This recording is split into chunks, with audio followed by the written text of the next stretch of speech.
Бүгдээрээ сайн байцгаана уу? Бүгдэнд нь энэ хүү бичлэгийг сонсох өдрийн мэндийг дэвшүүлье. За бид бол үнэн мэдлэг бүлгийн бяцлаглалын багш нар намайг Нинжа гэдэг. Намайг Навчаа гэдэг. За энэ хүү бичлэгээрээ бид нар сүнсний өвчлөлийн талаар эрэл хайгуул хийж байгаа, сүнсний сэргэлтийн талаар тэг үнэн зөв мэдээллийг мэдхийг хүсэж байгаа. За тэгээд өөрийн хөгжлийн дамаа тодорхойлоод өөрөө ухамсар сүнсний хөгжүүлэлтийг хийхийг хүсэж байгаа. Тэр хүмүүс байгаа штэ тий. Тэр хүмүүстэй зориулаад бэлтгэн өгч байгаа. За тэгэхээр энэ зорилгын хүрээнд энэ мэдээлэл өгөх зорилгын хүрээнд бид нар дараах асуултуудад хариулаад явна. Тэр эдгээр асуултууд бол хүн болгоны өөртөөсөө асуудаг, за боддог, энэ тэндээс мэдээллийг хайдаг. За эдгээр асуултад бид хамгийн гол нь үнэн зөв мэдээллийг өгөх болно. За тэгэхээр эдгээр асуултууд юу вэ гэхээр юуны өмнө эхлээд сүнс гэж юу юм те? Сүнсний сэргэлтгээд яриад байдаг. Сүнс гэж юу юм? За сүнс маань хаана байдгийг? Аанаас ирчээд байгаа? За тэгээ яагаад та хамгийн гол нь те эдгээр асуултуудыг сонирхоод байгаа? Яагаад та сүнсний сэргэлтийн талаараа сонирхоод байгаа? За тэр сонирхож байгаа сүнсний сэргэлтийн талаар та юу гэж бодож байгаа? Яаж сэрдэг гэж бодож байна? За тэр сүнсний сэргэлт танд явагдсан эсхийг яаж мэдэх вэ гэх мэтчлэн яг энэ чухал хүмүүс өөртөөсөө асууд мэдээллийг хайдаг эдгээр сэдвүүдээр мэдээллийг хүргээд за мөн цаашлаад та хэрэг сүнсээ хөгжүүлэхийг хүсвэл сүнсээ хөгжүүлэхэд суралцмаар байгаа бол яаж тэр суралцах замаа зөв сонгож олох юм гэх мэтчлэн асуултуудад хариулаад за хариулахдаа аль болох энгийн гоё ойлгомжтой үгээр хариулаад за та бүхнийхээ уучлах, ойлгох тэр зам мөрийг тань гэрэлтүүлж тодруулахыг зорж байгаамаа. Та ингээд асуултуудаа гол ярианд орё бүгдээрээ. За эхний асуулт. Сүнс гэж юу вэ? За тэр сүнс гэж юу вэ гэдэг асуултанд Навчаа багш манд хариулнаа. За хариулж эхлэе. Сүнс гэхээр л хүмүүс ямар нэг аимшигтай зүйлийн тухай бодоод тиймэрхүү үед бол байсан. Урд өмнөч байсан, одоо ч гэсэн байгаа. Сүнс гэхээр юу гэлээ гэж нэг аимшиг кино бодвол тийм үе бол байсан.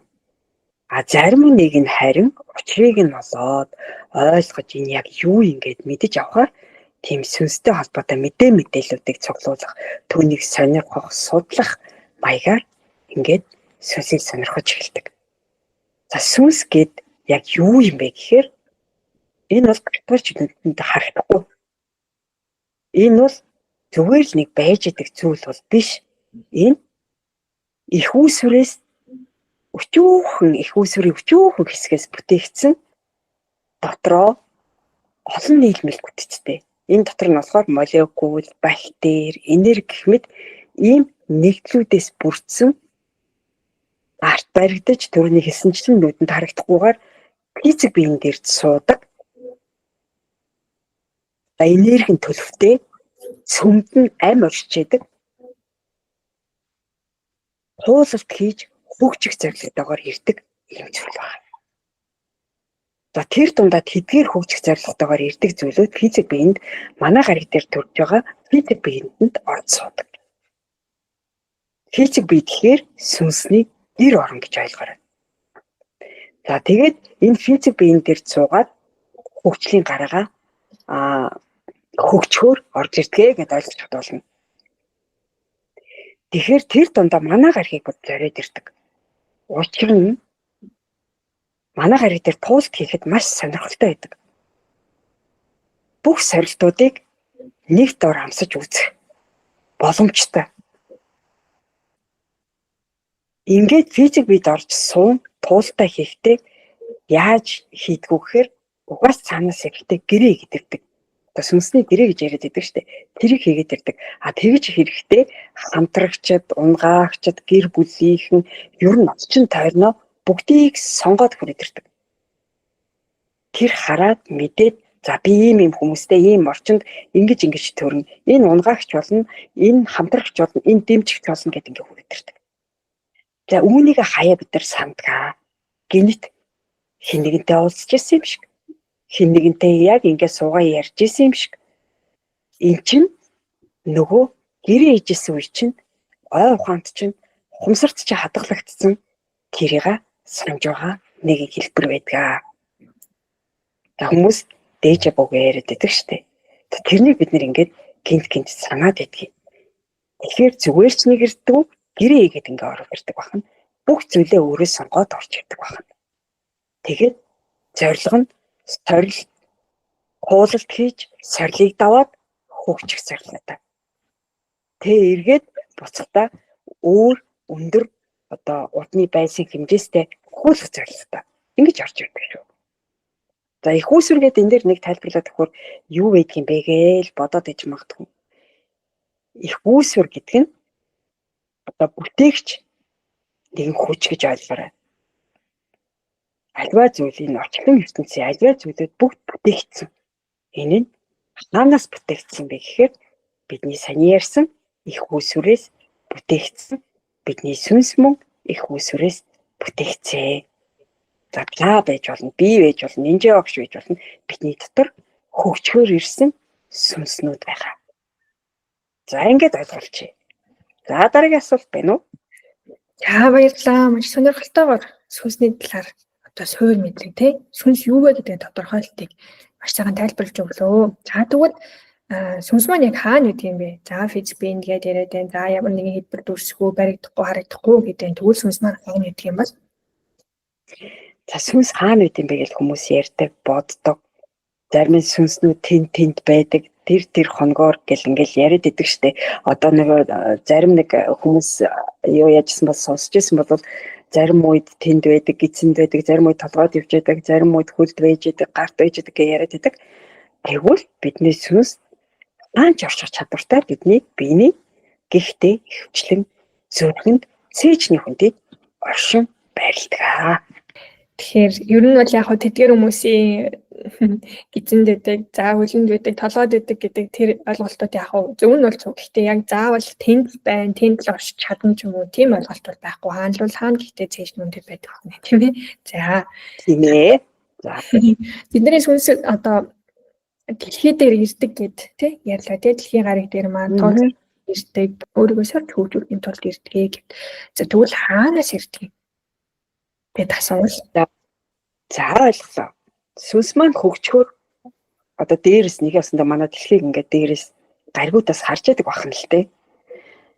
За мөн заавал хариг аргаас гэхгүй энэ дэр нэг юм тайлбарлаад хэлэхэд манай дэлхий дээр байжгаад одоо сорилтоо туултаа гүйцэгээгүй яваад одоо буцаж ирээд эртэг сүнснүүд бас байгаа.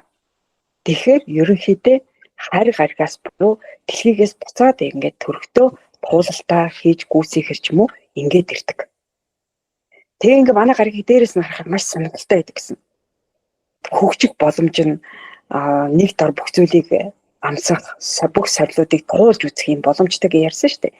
Жишээ нь ингэж ярьжсэн хариг аргаас ирлээ гэж одоо туулт хийх гээд тэд нар чинь тэнцвэрний туултаа хийгээд үргэлжлүүлэх бас боломжтой байдаг. Гэхдээ нэг дор тэр зүйлүүдийг амсаж үзэх нь физик биед орох нь илүү сонирхолтой байдаг. Тэгэхээр нэг хүн ингээ гуйлгуугаа суужлаа гэж бодъё. Тэр одоо гуйлга гуйж байгаа хэлбэр нь одоо өөрийнх нь туулт байх нь шүү дээ. Тэгэхээр уян ямар сонирхолтой юм. Энийг хийж үзье гэд ингээд хөвчлэн сонирхолтой хөтлөгдөд ороод ирдэг. Тэгээд тэд нар эрд суугаад туултаа хийж эхэлдэг. За тэгээд туултаа хийхдээ эхлээд нөгөө нэг бүх юм санамжуудаа арчуулаад ороод ирдэг учраас хөөрөөд ямар зорилготой ирснээ мартаад, умартаад шууд энэ орчлон ертөнцийн бодит гэж үзэж байгаа энэ физик амьдрал руу илүү чиглээ явцдаг. Хоол идэх, хувцас өмсөх, мөнгө хураах, машин авах, байшин барих гэх мэтлэн материалын зүйлүүдийн араас хөөцөлтөд явцдаг. Энэ бол мэдсэн байдал. Тэгэхээр одоо нэг та нартай адилхан сүнсэн сэрээд, хөгжлийн замаа хайгаад ингээд ирээрээ бид нэр ингэх гэж ирсэн юм биш үү гэсэн ийм зорилгоо ойлгоод ингээд цааш хөгжлийн замаараа явдаг байх нэ гэж ойлгоорой. За бас ингэж ярил ойлгож байна уу энэ жавш? Танд нэмэх юм байна уу? Ойлгомжтой. За тэгэхээр яг зарим хүмүүс нүгий бас ийм асуулт төрж магадгүй юм тий. За бидний сүнс за ингээд дэлхий дээр ирдэг. За дэлхийн маань одоо та сая ярьлаа шүү дээ. Ийм онцлогтой бүх зүйлээ нэг дор одоо боломжтой, сорилттэй бүхнээ мартаад ороод ирдэг гэх мэтчлэн. Тэнгүүд за тэгвэл бусад гарыг ямар үед юм бэ гэдээ ингээд бодож магадгүй. Тэгэхээр одоо энэ бусад гарыг ямар үед юм бусад оршинлууд гэх мэтчлэн одоо юм дэлгэрэнгүй мэдээллүүд болохоор үнэн мэдлэг содруулт юм маань байж байгаа. Тэгэхээр бид нар бол яг одоо чухал гэсэн мэдээллүүдийг тийм хүмүүсийн хамгийн сонирхдаг гэсэн мэдээллүүдийг л өгөө явуулж байгаа. Харин дэлгэрүүр судалж мэдмээр байвал одоо содруудаа аваад уншихад бүх мэдээллүүд байж байгаа гэсэн үг шүү. Тэрийг нэмээд хэлье. За одоо тэгвэл гол сэдвтэ оръё. Сүнсний сэрэлт гэж юу вэ? Яа тэгэхээр одоо сүнсний сэрэлт гэхээр хүн болгон баг өөрөөр тайлбарлах юм уу ингээд зөндөө олон өөр ойлголтууд байгаад идэгтэй. Тэгээ тэр нь заримдаа таарахгүй. Уул нь сүнсний сэрэлт гэдэг чинь нэг л зүйл. Тэгэхээр уул нь нэг л янзаар тайлбарлах хэрэгтэй байтал тийм ингээ ерөөхдөө ядаж нэг утганы ижил юмар тайлбарлах хэрэгтэй байтал зарим одоо мэдээллүүдэд өөр байдлаар шал өөр байдлаар тайлбарлагдах тийм үеуд байдаг. Тэгэхээр ер нь сүнсний сэрэлт гэж юу юм? За сүнсний сэрэлт явагдсан хэсгээ өөрөөр хэлбэл яг тухайн хүн сэрсэн хэсгээ ер нь яаж мэдэх юм? За тэгээд тэр нөгөө нэг одоо энэ тэнд явж идэг тийм нийтийн сүлжээнүүдэд явж идэг тэр одоо мэдээллүүд ер нь яг нь зөв юм? Буруу зүйлтэй буруу ташаа ойлголтууд ер нь байдаг юм уу гэд энэ талаар та дэлгэрэнгүй яриад өгөөч. За энэ маш сайхан асуулт байна. Тэгэхээр энэ талаар би бас бодоод явдаг байсан. Гадуур ингээ байж байгаа мэдээллүүдийг хараа арай л эндүү ташаа өрөөсгөл тайлбарлаад идэг. Тэгээ яг үнэн зөв нь болохоор хүмүүсийн ерөөсөө альва зүйлийг сар хүнсгэн өөрчлөгдөж эхэлдэг. Та урд нь ерөөсөө тоодгүйсэн юмудаа тоож эхлэв. Одоо энэ сүнсний талаарх мэдээллүүдийг сонирхож эхлэх жишээ. За тэгээ альва зүйлийг өөр өнцгөөс хардаг болоод ингээд өөрийгөө гайхдаг. Би яагаад ингэж бодоод идэг болчихов? Би яагаад ингэв? За тэгээ тэрч байтгаа одоо харилцаа холбоонууд хүртэл өөрчлөгдөж эхэлдэг. За хуучин таарад ингээд тохироод хідэн цагаар яриад судаг байсан найз нөхдөд яриад сонирхолгүй болж эхэлдэг жишээ. За тэгээд анхаараа баймаар санагдаа тэр дундаа илүү зүйлийг олж ухаармаар ч юм шиг ер нь яг энэ далд одоо төрлийн сэтгүүд рүү, далд ертөнц рүү, сүнс рүү одоо энэ сэтгүүд рүү чиглээд ирдэг. Тэгээд одоо энэ нөхцөл байдал яагаад үүсэт вэ гэхээр таны сүнс сэрээд байна гэсэн үг. Гэтэл ингэж ярьдаг. За ямар нэгэн сэтгэл готролд орохоор ч юм уу эсвэл биеийн өвдөд өвчин зовлонд баригдах ч юм уу эсвэл байнга бүтлгүүдэд авах ч юм уу эсвэл аливаа зүйлүүд ерөөсө бүтэхгүй бүтлгүүдэд авах юм уу амьдрал дээр бүр хаашаа ч юу ч бүтгээ яагаад ингээ уналтанд орчлоо сэтгэл готролд орчлоо ингээ ярьдаг. Инхээр таны сүнс сэрж байгаамаа гэд ингээ тайлбарлаад байдаг. Энэ бол эндүү ташаа ойлголт юм аа гэдгийг хэлмээр байна. Яагаад гэвэл эдгээр саяны мэдний нэрлсэн энэ сэтгэл зүйн уналтууд чинь зөвхөн ил ухамсартай чинь буюу физик биетэй чинь материалын амьдралтай чинь холбоотой, уялдаа холбоотой зүйлүүд байгаа. Гэтэл сүнс сэтгэл готролд ордоггүй. Тэгэхээр энэ сүнстэй ямар ч холбоогүй байгааз. Тэгэхээр ингэж ойлгож хэрхэвч болохгүй шүү гэдгийг л би энд маш тод хэлмээр байна. Тэгэхээр өөрсдөө ажил өөр зүйл сонирхож байна уу? Энд нь ямар нэг утгагүй амьдраад байгаа юм шиг байна уу? Эрэл хайгуул хийгээд байна уу? Та илүү их олж мэдэх ёстой юм шиг санагдаж байна уу? Энэ байж байгаа зүйл чинь худал юм шиг санагдаж байна уу? Ингээл зөвхөн мөнгөний хойноос яваад ах нь утгагүй мэт санагдаж байна уу? Тэгэхээр альва зүйлийг ирээ тайж эхэлж гин гэсэн тэр чинь таны сүнс ирээд үгүй ээ одоо ингэж явахгүй. Одоо та сүнсээ хөгжүүлэх цаг нэгэн тулж ийгээд эрэл хайгуул хийгээд ингээд сүнсний хөгжлийнхаа замд ордог. Инхээр сүнс сэрдэг юм аа гэж би тайлбарлаж хэлж өгье. За ойлгомжтой байна уу нинжа багшаа? Танд нэмэх зүйл байна уу? За ойлгомжтой сайхан ойлгоод авлаа. За тэгвэл сүнс сэрсэн хэсгийг ингэж мэдэх юм байна. За тэгээд одоо эрэл хайгуул хийж эхэлдэг тийм одоо мэдээллүүдийг хайж эхэлдэг гэдэг чинь шүү дээ. Тэгвэл нөгөө тэр олон мэдээллүүд дундаас ер нь яаж за энэ яг зөв мэдээлэл да эсвэл энэ жоохон буруу мэдээлэл байна гэх юм уу тийм тийж ялгаж салгаж зөв замаар хөгжих юм бэ. За энэ талаар маш гоё асуулт байна. За энийг хариулахын тулд эхлээд төрийн хатгаа холбоё. Тэгээ сүнс сэрчээ бид нар яаж хөгжих вэ гэжсэн. За тэгээ ямар сургалтууд гадуур байна вэ гэхээр зөндөө олон сургалтууд байгаа. За тэрийг та аль руу нөрхөө яаж мэдэх вэ гэхээр та мэдрэмжээ сонсдог тийм ээ хүн. За зарим нь ярьж байдаг шүү дээ. Зүгээр ингийн үг хэлэхэд за нэг ингээд би бясалгалд явмаар байна. Гэтэл яг ингээд ороод байж хахаар нэг л сэтгэл дүүрэн биш санагдаа гарчлаа. Дараагийнхт нь ороод үзлээ. Мөн л адил. Гэл ингээд үздэг. За тэгвэл та яг одоо мэдрэмжээ сонсоод үз. Та сэтгэл хангалуун байна уу? Бидний яриг сонсож явах танд ямар сэтгэл төрж байна вэ? Ингээд мэдрээд үзэх юм бол та өөртөө сэтгэл ханамжтай ямар нэг зүйлийг мэдрэх болно. Ханамжгүйч байж болно. Гэхдээ түүнийг юугаар мэдрэх вэ гэхээр нэр яг тийм байна штэ. Ийм байдаг байх нь вэ штэ. Би үнэхээр яг ийш орж суралцмаар байна. Гэт ингээд сэтгэл дүүрэн байдлыг та мэдэрчл байх юм бол та зөв зүйлээ сонсоод зөв зүйл рүүгээ сонголтоо хийж байна гэсэн үг. Энэ цаг үед. Тэгэхээр мэдрэмж хамгийн зөв. Мэдрэмжээ сонсох. Энэ юу вэ гэхээр зүүн совин буюу таны дотроос хэлж байгаа ухамсарт сүнсний чинь зөв бурууг ялгаж өгж байгаа мэдээ хэлэмж гэж ярьдаг штеп. Мэдээ мэдээлэл үү юу? Хэлэмж. Энэ бол бурхан мэдрэмж. Энийг бодлоор биш мэдрэмжээр мэдрэгдэж байгаа. Үүнийг л та мэдэрч сурах юм бол та хизээд зөв замаа олно гэсэн үг шүү. Тийм учраас зөв замаа сэтгэшөөгөө сонсож хэр сэтгэл хангалуун байна? Эсвэл эргэлзэж гин үү? Ямар нэгэн асуултууд байгаад байна уу? Эсвэл зүгээр л үнэхээр ороод энэ сургалтанд сормаар байна уу? Ингээд орж болно. Энийг сэтгэл хангалуун, сэтгэл дүүрэн байдал, сэтгэл ханамжтай байдлаар хийж болно. Үүнийг мэдрэмжээрээ дамжуулан сонсоод одоо шийдвэрээ гаргаж болно. Энэ бол ухамсар сүнсний чинь хэлэмж байдаг. За энэ ухамсар сүнсний хэлэмжийг манай анхан шатны сургалт дээр улам сайн болгож өгдөг. Тэгэхээр юу хэлэх гээд байна гэхээр анхан шатны сургалтын дээр бид нэг ухамсар сүнстэйгээ холбож өгдөг биднийг. За багш нар маань хичээл дээрээ холбож өгнө гэсэн. За тэгээд тасгалууд ордог мэдрэмж хөгжүүлэх.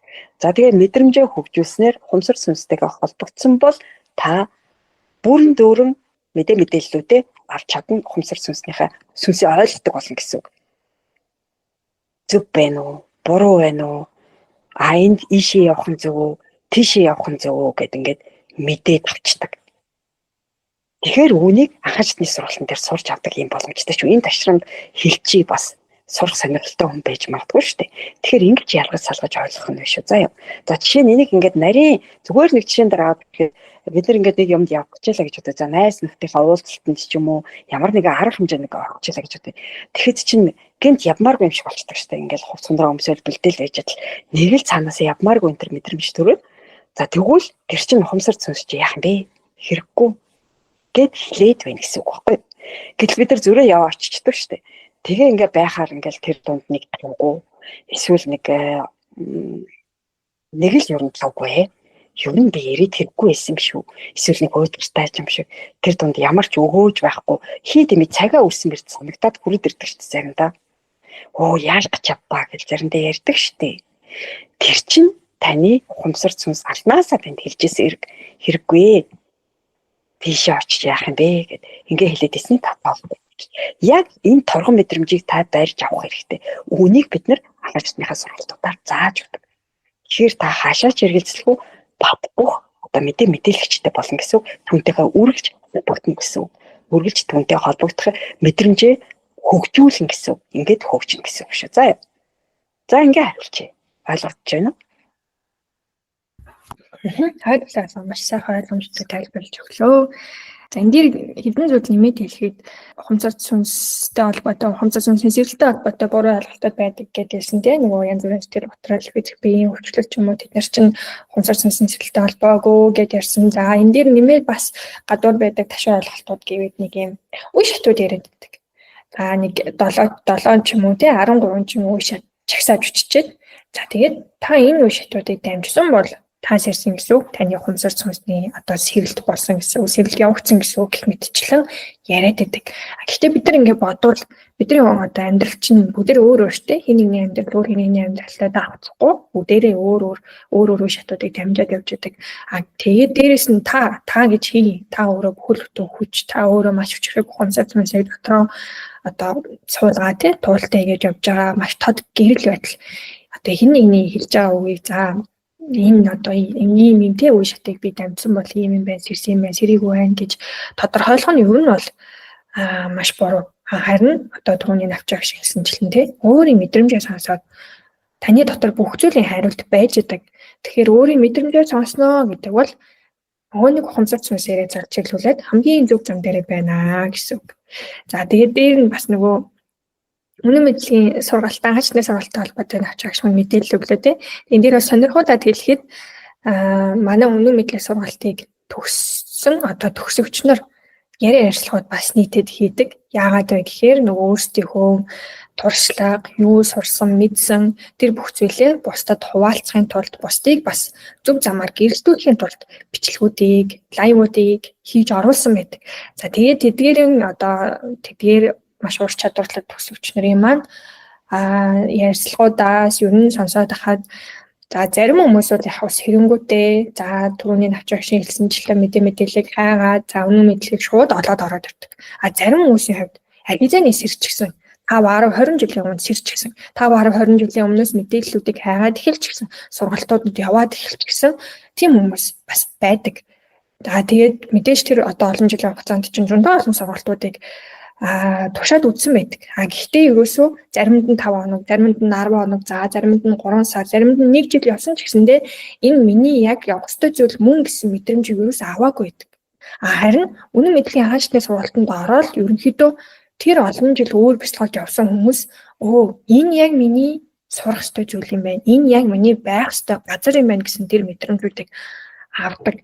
Тэрийг зүгээр сонирхуулаад хэлж байгаа. За тэгээд та нар маань яг тэр төгсөгчдийн маань бодит үр дүнгуудтай холбоотой амьдрал дээр хэрэгжүүлсэн тэдгээр одоо зүйлсүүдтэй холбоотой өөрсдийнх нь ухамсар сүнсний сэтгүүлтэй холбоотой дээр ярилцж байгаа туршлагуудыг сонсохыг хүсвэл зөвлөлийн арга ухаанууд Facebook pages сонсч болно. За эсвэл үнэн мэдлэг YouTube хуудаснаас сонсч болно. Тэгэхээр тэдгээр одоо ярилцлагуудын линкийг description хэсэгт тавьчихна. Тэгэхээр та хэд маань яг бодит үр дүнгуудыг мэдхийг хүсвэл бас тэдгээр бичлэгнүүдийг үзэж болно шүү гэд нэмээд хэлье. За баярлалаа. Түрүүний ярьжсэн дээр би бас нэг зүйл нэмж хэлэх нэ. Энэ юу вэ гэхээр ухамсар сүнс гэд хоёр үг хэлээд байна тий. Дан ганц сүнс биш. Ухамсар гэж нэг зүйл байна. За энэ юу юм бэ гэхээр одоо тэр ухамсар сүнс маань хөгжлийн дараагаа эхлэхдээ эхний үе шатуудад 1 ба 2 дахь үед ерөнхийдөө салангад байждаг. Тэгээ 2 ба 3-аас нэгдээд ухамсар сүнс гэдэг хоёр зүйл чинь тусдаа байж байгаа юм шүү дээ. Энэ нь бол бидний ил ухамсар биш шүү. Дад ухамсар сүнс хоёрыг яриад байна. Тэр хоёр маань тусдаа хөгжлийн гаруунаас эхлэхдээ тусдаа байжгаад 2 ба 3 дахь хэмжээс нийлээд нэгтгэл болдог. Нэг нь цол болж одоо нэг цосны хоёр тал гэж ярьдаг шүү дээ. Энэ хоёр салшгүй холбоотой. Үргэлж хамт байж байгаа хэвээр хоёр зүйл байгаа. Тэгээд ухамсар нь бол хадгалдаг үүрэгтэй. Одоо альва туултынхаа үед ямар зүйлүүд одоо хэрэгтэй зүйлүүдийг хадгалж яадаг. Нэг яснаа нөгөө memory гэд байдаг шүү дээ. Юун дээр хадгалах team card гэж байдаг. Яг тэрнтэй адилхан. Сүнс нь болохоор хөгжөө явж яадаг. Энэ хоёр хөгжөхдөө зэрэг хамтдаа цогцоор хөгжих хэвээр. Аль нэг нь төрүүлж өгчөөд аль нэгнийг хөгжил босгох юм бодвол ажил тусдаг. Тэгэхээр ухамсар хэдийгээр хөгжихэд тэлдэг. Тэгээ энэ юугаар илэрхийлдэг вэ гэхээр илүү ажигч гарахаа болдог. Сүнс бол хөгждөг, бас сайн хөгжих ёстой. Тэгээ сайн хөгжсөн сүнс болохоор одоо ялгаа зүйлийг ялгах салгах чадвартай болдог. Энэ хоёр маань хамтдаа хөгжиж энэ чадвартай болдог.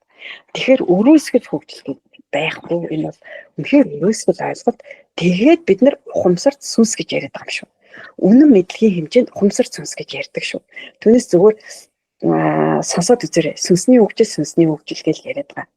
Ухамсар сүнс гэдэг энэ үг хэллэг яг энэ үнэн мэдлэг хизээ эхэлсэн бэ? Яг энэ цагаас орж ирсэн байгаа шүү. Энийг бас нэг тодруулаад хэл. Тэгэхээр ингээ хамтдаа хөгждөг ийм зүйл байдаг байна. За нэг жоох нэм. За тийм. Дээр нь нэмээд навчааг шийдэлсэн дээр яг дөрвөлөд хэлэхэд за бид нар ухамсаар тэлж сүнсээ хөгжүүлж энэ хоёрыг яг нэгэн зэрэг барих хэрэгтэй гэж хэллээ те. Тэгжээж яг тэнцвэртэйгээр хөгжинэ. За тэгэхээр за тэгээд бас нөгөө үнэн мэдлэг сургалт энүүгээр ялгаатай байгаа гэж хэллээ те. Тэгээ яагаад юм гэхээр за өмнө нь хийдэг дурдсанчлан үнэн мэдлэг судар гэдэг байгаа. Үнэн мэдлэг номнууд, үнэн мэдлэг судрууд. Тэр үнэн мэдлэг судруудыг уншснаар яах вэ гэхээр бидний ухамсар тэлдэг. Бид нар мэдээллүүдийг олж авч идэг. За хажуугаар нь бясалгал гэж ярьсан тийм. Үнэн мэдлэг бясалгалтаа сууснаар яах вэ гэхээр бид нар сүнсээ хөгжүүлж идэг. Бид нар төвлөрч сурдаг, өөрийгөө мэдэрч сурдаг, мэдрэмжээ хөгжүүл сурдаг, ухамсар зүйлстэйгээ харилцаж сурдаг. Тэгэхээр ном бясалгал гэдэг ингээд зэрэг яриад байгаагийн учир нь нөгөө л таны ухамсарт сүнс те ухамсрыг тэлэнгээ сүнсийг нь давхар хөгжүүлж гэсэн зорилготой байгаа шүү гэдгийг нэмээд тодруулаад хэлье. За тэгээд та тэгвэл одоо яг үнэн мэдлэг судрууд гэдээ ярьлаа, бясалгалууд гэдээ ярьлаа. Бид нар яг хаанаас үүссэн? Яг яаж одоо энэ зүйлүүд бий болж гарч ирсэн гэдэг талаар тайлбарлаад өгөөч. За тэгэхээр өмнө нь болохоор одоо энэ сургалтуудыг ингээд ажиллаж байхад альва нэгэн физик бий зөвхөн өөрийн туршлаган дээр юм уу тэдгээрийн үр дүнгээс ингээд нийтэд сургалт юм уу мэдээлэл болгоод ингээд тараах юм уу хүртээх зам бясалгал заах гэх мэтчлэн өөрийн туршлаган дээр үндэслээд ийм зүйлүүд байгаад байгаа. Гэтэл үнэн мэдлэг бясалгал болоод энэ судрууд чинь альва нэгэн физик биетээс гарал үүсэх нь бол тас биш юм. Энэ бол 13 дугаар хэмжээс хүртэл өсөж хөгжсөн өндөрдөөд гэрлэн биетүүдийн дамжуулагчаар дамжуулаад хүргэсэн сургалт судрууд байгаа. Судруудаа бол өөрсдөө хэлээд дамжуулагчаараа дамжуулаад бичүүлсэн байгаа. Тэгэхээр өмнө нь хааж байгаагүй судар бөгөөд хаанч бууж байгаагүй судар бөгөөд хаанч байж байгаагүй сургалтууд гэж ойлгоход болно. Бид ч мөн адил тэдгээр гэрлэн биетүүдийн өгсөн энэ сургалтуудаар дамжуулагчаар дамжуулаад сураад тэгээд боловсроод тэгээд тодорхой хэмжээний шалгалтаар ороод ингээд багш болж гарч ирдэг байна. За түүнтэй адилхан энэ судрууд маань мөн одоо маш сонирхолтой байдлаар бичигдсэн хүмүүс ингээд өөрснөө уншихаар одоо арга ухаан зааж хөөс гадна өөрснөө арга ухаануудыг суралцдаг. За үгний ард үг байдаг. Энэ мэдчлэн одоо маш сонирхолтой зүйлүүдийг хэлж болно танд. Тэгээд та өөрөө унших тусам улмал шин мэдлэгийг өөртөө шингээж авна. Эхлээд нэг уншчихна. Дараа нь 2 дахь 3 дахь уншихаар бүр илүү ойлгомжтой болдог. Тэгээ яагаад вэ гэхээр эхлээд уншаад ямарваа нэгэн зүйлийг ойлгоогүй ойлгомжтой болдгоос гадна тэр ойлгосон зүйлээс илүү шин мэдлгүүд орж ирээд шинээр юм сураад байх ийм онцгой ном судар юм байнамаа гэж хэлье. За маш сайхан ойлгомжтой байлаа, баярлалаа. Тавчаагчтай. За тэгээд бас нэг одоо манай үнэн мэдлэг номны маш гоё зүйл нь юу вэ гэхээр манай үнэн мэдлэг ном за саяны навчаа багшийн хэлсэн давуу талууд дээр тэр онцгой одоо зүйлүүд дээр нэмээд гэрлэн хамгаалалттай. Гэрлэн хамгаалалттай гэдэг нь юу гэсэн үг вэ гэхээр за та өөртөө хамт байх гад за гэртээ байх гад одоо таны гэрийг таныг хамгаалж өгч өгдөг гэсэн үг. Тэгэхээр тэр одоо гэрлэн хамгаалалтыг нөгөө нэг өндөр дэд гэрлэн битгүүд маань нөгөө бидний одоогийн туулж байгаа энэ бүхнийг туулаад хөгжөөд чадваржаад бүх зүйлийг даваад гарчихсан тэдгээр гэрлэн биетүүд маань давхар гэрлэн хамгаалалтыг бид нарт хийж өгсөн гэсэн үг. Тэгэхээр энэ нь бас нэг онцлог нь байгаа шүү. Энд дээр нэг юм нэмэт хэлэх үү. Зарим одоо оюутнууд сурагчид ч гэсэн бас мэдэрсэн хүмүүс байгаа. Гэрлийг мэдэрсэн. За тэгээд мөн хажуудаа тавиад унтж агаад дэрэнд ороосоо мөн дэглээд унтсан байж байгаад гэрлийг мэдэрсэн. Зарим нь бүр харсан. Тэр ингээд мэдэрсэн хүмүүс байгаад байгаа байхгүй. Тэгэхээр маш сонирхолтой. За тэгээд үүснээ унших юм бол тэр гэрлийг шингээ биэнд чинь мэдээж та бариад уншиж байгаа юм чинь тэр гэрлийг үргэлж мэдэх боломж танд байх нэ. Та энэ боломжийг бас ашиглаарай. Нөгөө судрууд нь болохоор бас хамгаалттай. Тэгээд янз бүрийн ингээ хамгаалт байгаа. Гэхдээ сонирхлын төрүүлээд ингээд юу яа 3 ном 3 хамгаалттай. 3 цуг байхаараа ингээд төгс хамгаалт болно гэсэн байгаа шүү. Тий. Тэгэхээр яг зүгээр байнга энэ судар ингээ гараад байхгүй энэ бол тоош хэрэгтэй гарнаа. За учрыг нь бол яг энэ ташрамд хэлэхэд бас нэлээдгүй цаг хугацаа орох бах. Тэгэхээр ер нь эхний судар маань 3000 ширхэг, дараагийн 2 судар маань 1400-аас 1500 ширхэг ингээл болоо. Тий, энэ байн хэрэглэлтэй байн ингээд байхгүй. За тэгээд номын сангуудаар мөн байрлаагүй, ном тараах цэгүүдээр тусгаалan байрлагдсан. Яагаад вэ гэхээр ухамсар цүнсэн сэрсэн хүмүүс өөрсдийнхээ мэдрэмжийн дагуу ирээд өөрснөө эрс сунал болоод л олдог ийм судар байгаа шүү гэд хэлчихье. За өөр нэг ярих зүйл би юу марцсан зүйлэнүүд хэлрээ. Хэдий ч нэ та үнэн мэдлэг судруудаа уншин, хэдий ч нэ үнэн мэдлэг судруудаасаа олон зүйлийг мэдэж аавн нэгдэн, төдий ч нэ бидний одоо үнэн мэдлэг судрын маань хүчин тийм ээ нэмэгдэж тэр хамгаалах чадвар нь улам сэргиждэг. Тэгэхээр зүгээр гэртээ аваад хадгалах, харин авсныхаа дараа унших, тэдгээр одоо судруудаасаа мэдээллүүдээ авах хоёрын хооронд тэр хамгаалалтны зүүн дээр маш их зөрүү байгаа шүү. Тэгэхээр авсан бол мэдээж унших хэрэгтэй. За түрүүний хэлсэнчлэн авч байгаа шинжилсэн тоогоотой. Тэгээ зөвхөн ухамсарч сүнсэн сэрсэн тэдгээр хүмүүстэй үнэн зөв мэдээллийг өгөх зорилгоор гарсан судрууд учраас хэрв та судруудаа авсан бол авч байгаа бол заавал бүгдийг сайхан уншиж ухамсараа хэлэх ёстой. Тэгжээж таны хөгжил одоо улам дээшээ оргил наа гэсэн үг шүү. За мөн номнуудын маань судруудын маань хамгаалалт улам сайжирч идэвхжих нэ. Яг зөв. Маш сайн байна. За тэгэхээр өнөөдрийн сэдэв маань ярианы сэдэв маань дуусах тийшээ өндөрлөх тийшээ хандж байна. Хэрвээ бидний өнөөдрийн яриа таны сонирхож байсан сэдэв яг мөн байсан уу? Тэгээд та яг хэрэгтэй мэдээллүүдээ олж авч чадах уу? Чихэнд чинь наалдаж байна уу? Зүрхэнд чинь хүрж байна уу? Сэтгэл зүйд чинь санагшин үлдэж байна уу? Мэдрээд үзээрэй. Илүү судлахыг хүсэж байгаа юм бол тийм мэдрэмж таны дотроос төрж ил байвал маргааш гэж хойшлуулахгүй яг одоо мэдрэмжээ дагаад үйлдэл хийж эхлэсэй гэж бидний зүгээс хүсэж байна. За тийм. Энэ хөгжил маань ер нь бол тий сүнс гэж юу юм гэдэг талаар суур ойлголт. За тэгээд сүнсний сэрэлт гэж юу юм, яаж явагддгийг, сүнсээс юусныг яаж мэдрэх юм. За тэгээд энэ яг хүмүүсийн сонирхоод байдаг энэ сэдвийн талаар нийтэд цацагддаг тэр буруу ойлголтыг давлруулах. За тэгээд сүнсээ хөгжүүлэхийг хүсэж байгаа, хонцорч сүнсээ хөгжүүлэхийг зорж байгаа тэдгээр хүмүүстэй зөв арга ухааныг зааж өгөх, замчлах зорилгын үүднээс энэ хөгжлөг маань ингээд хийгдэж байна. Тэгэхээр дараагийн бичлэгүүдээр мэдээж дараагийн бичлэгүүд гэж байгаа. Дараагийн бичлэгүүдээр үнэн мэдлэг судрынхаа сэдвүүдийн дагуу яриа ярьцгаадыг хийгээд дэлгэрэнгүй сайхан тайлбарлаад явна. Тэгэхээр үнэн мэдлэг судар маань ямар сэдвүүдээр эхэлдэг вэ гэхээр за хамгийн ихний сэдв сүнс гэдэг сэдв, за дараа нь ухамсар гэдэг сэдв, за дараа нь энерги гэдэг сэдв гэх мэтчлэн маш сонирхолтой сэдвүүдээр бичсэн байгаа. Мэдээж бидний яг сонирхдаг, яг хайдаг тэдгээр сэдвүүд. Тэгэхээр эдгээр сэдвүүдийн талаар дэлгэрэнгүй мэдээлэл авахыг хүсэж ивэл илүү ухамсараа тэлж тийм ээ яг хайж байгаа мэдээллүүдээ өөртөө хоногшуулж зөв мэдээллийг авахыг хүсэж ивэл дараагийн бичлэгүүдийн маань үзээрэй. Тэгээд бидний бичлэг тийм бидний энэ хуудсан дээр лайк дарж биднийг дагаарай гэж хэлье. Өнөөдрийн ярилцлагыг маань тоглон сууж таалан сэргэсэн та бүхэндээ маш их баярлалаа. Тэгээд дараагийн ярилцлагуудаараа эргээд уулзцгаая. Баяртай. Та бүгдээрээ баяртай.